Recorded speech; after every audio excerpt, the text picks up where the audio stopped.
Bonjour, nous allons voir dans cette vidéo ce qu'on peut faire avec les rapprochements qui sont le cœur du logiciel. Rapprochement, bien sûr, que vous lancez une fois que vous avez parfaitement rempli la fiche du bien, c'est-à-dire chaque onglet en descendant tranquillement. Une fois que vous avez entièrement rempli chacun des onglets, la fiche est complètement remplie et vous pouvez lancer le check demande pour aller voir combien de personnes, combien de demandeurs, d'acquéreurs recherchent plus ou moins un bien comme celui que vous venez de remplir. Donc, en cliquant dessus, voilà, j'ai le résultat de mon demandeur, pardon, le résultat du rapprochement. Je peux n'afficher que les clients de tel et tel négo. Je vois que j'ai deux requêtes qui ont été faites dans la base de données, c'est-à-dire j'ai un check dans les demandes exactes qui coïncident plus ou moins exactement avec les critères du bien, et j'ai aussi un check dans les demandes plus ou moins correspondantes. À chaque fois, je peux voir le texte de la requête. Ici, je peux le lire, donc c'est exactement ce qui a été cherché dans la base de données. Ça vous aide à comprendre un peu les mécanismes. Et puis, surtout, lorsque, par exemple, vous pensez que ça aurait retourné plus de gens, vous pouvez jouer avec les critères des rapprochements.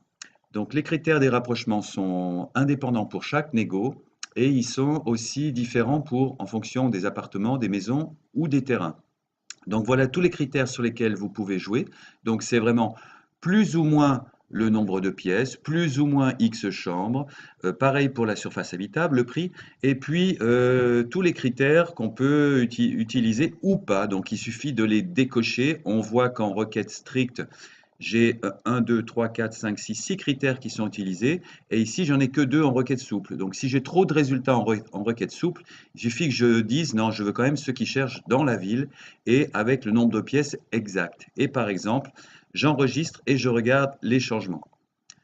On voit que bah, ça a changé. J'ai un peu moins d'acquéreurs qui recherchent plus ou moins d'une façon souple le bien qu'on vient de rentrer. Qu'est-ce que je peux faire une fois que j'ai cette liste? Eh bien, il suffit de descendre un par un, c'est-à-dire dans chaque demandeur, je peux écarter la demande, par exemple, parce que non, on lui a parlé hier et puis c'est pas exactement ce qu'il lui faut. Je peux enregistrer aussi comme je l'ai déjà proposé. Par exemple, hier, je lui ai envoyé la fiche du bien ou quelqu'un d'autre l'a fait, donc je le mets comme déjà proposé.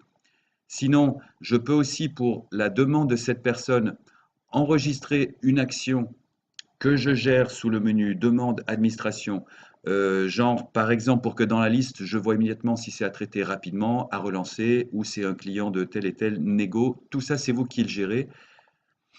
Je peux aussi l'archiver, envoyer un SMS, mais surtout, je peux dire que, OK, lui, il peut être intéressé, lui aussi, et puis je leur envoie immédiatement la fiche du bien par email avec le mail qui est préformaté, et puis ces gens reçoivent directement, en fonction de ce que vous avez programmé, la fiche du bien par email. Donc si je retourne, je peux aussi, là, je l'ai déjà j'ai déjà contacté cette personne. Bon, ben, je vois que tous mes clients ont été soit écartés, soit contactés. Donc voilà, tout est fait. Je sais qu'il n'y a aucun acquéreur en fonction de ce bien qui aura été négligé. Voilà, j'espère que ça vous aura donné une petite idée de tout le potentiel qu'on peut faire. Surtout, n'hésitez pas à jouer avec les critères de rapprochement jusqu'à ce que vous resserriez ou assouplissiez pour avoir les résultats qu'il vous faut pour bien travailler.